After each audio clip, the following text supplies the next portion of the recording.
السلام عليكم، ازيكم يا حبايبي؟ عاملين ايه؟ يا رب تكونوا بخير. الجو حر ومش عايزين نطبخ، ملناش نفس ناكل فول وطعمية في الفطار. يلا نعمل السميد التركي بطريقة سهلة وبسيطة من غير اي تعقيدات. المقادير عندي سهلة وبسيطة. اول حاجة نص كيلو دقيق نزلت عليه بمعلقتين صغيرين خميرة، معلقة بيكنج باودر، رشة ملح، معلقتين سكر، كوباية لبن او كوباية زبادي او كوباية لبن رايب. بعد كده مية تكون دافية. ابدأ الم العجينة بتاعتي كلها. ايه ده، ما فيهاش مادة دهنية؟ لا تعالي لسه هقول اهو. لميت العجينة حلو قوي، بكون محضرة ربع كوباية زيت او 50 جرام زيت، 50 جرام زيت. خلاص كده هتلاحظي ان العجينه بدات تتقطع معاكي. اوعي تقلقي وتقولي العجينه باظت هرميها، لا مفيش اي مشكله. كملي عجن واستمري كده لمده 5 دقايق، هتلاقيها اتلمت وبقت ناعمه جدا في ايدك. بغطيها واسيبها لمده نص ساعه. احضر بقى اللي هدهن بيه الوش. بحط معلقتين عسل اسمر او دبس رمان او دبس تمر اللي متوفر عندك، وخففيه بمعلقتين ميه. ببدأ بعد كده اقطع الكور بتاعتي. هتبقى الواحدة بميزان قد ايه؟ انا عملت الواحدة في حدود يعني في حدود كده 70 جرام، عشان تطلع حجمها حلو. ولما تخمر يبقى عندي كده فيها لبابة وطعمها حلو، ويعني اقدر اغمس بيها اي حاجة. طيب يبقى كده الكورة عملتها في حدود 70 جرام. التشكيل بقى ركزوا بالراحة اهو. شايفين انا هنا ببرم حوالين نفسها وبلزق الطرف في الاخر ببعضه واسيبها على جنب. خلاص بكرر العملية دي في كل الكور اللي عندي. انا هنا ما شاء الله ال 12 النص كيلو عمل لي في حدود من 10 ل 12 كورة من دي.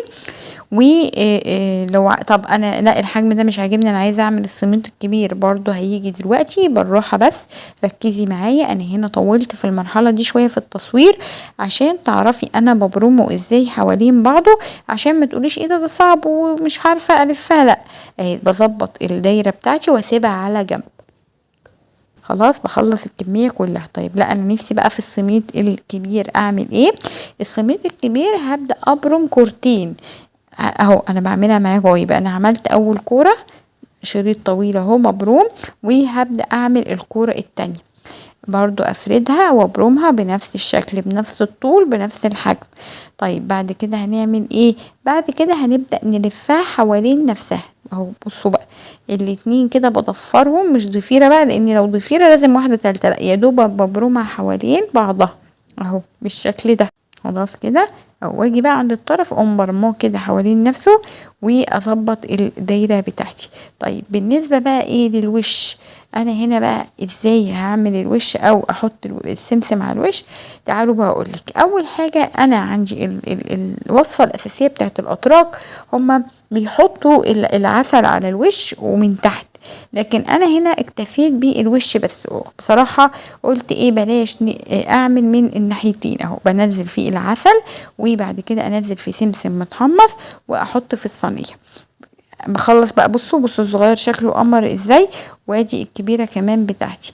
بخلص بقى الكمية كلها، بكون محضرة الفرن على درجة حرارة 220 ل 240، والصاج بيكون في النص، واشغل مروحة الفرن. يعني بيقعد من 10 لربع ساعة ياخد اللون الاحمر الجميل كده بتاعنا. طبعا العسل بيسرع اخد اللون لان هو يعني دهان طبيعي. اعتمدي كمان وصفة العسل دي في جميع المخبوزات، حلوة جدا على فكرة. كل اللي داقوا يعني كنت انا اول واحدة كنت مفكرة ان هو يبقى بقى معسل او لا جدا. نسبة العسل دي اللي على الوش ما بتأثرش فيه، بتديله يعني طعم حلو بسيط قوي قوي مش ملحوظ، يعني ما تقلقيش منه خالص.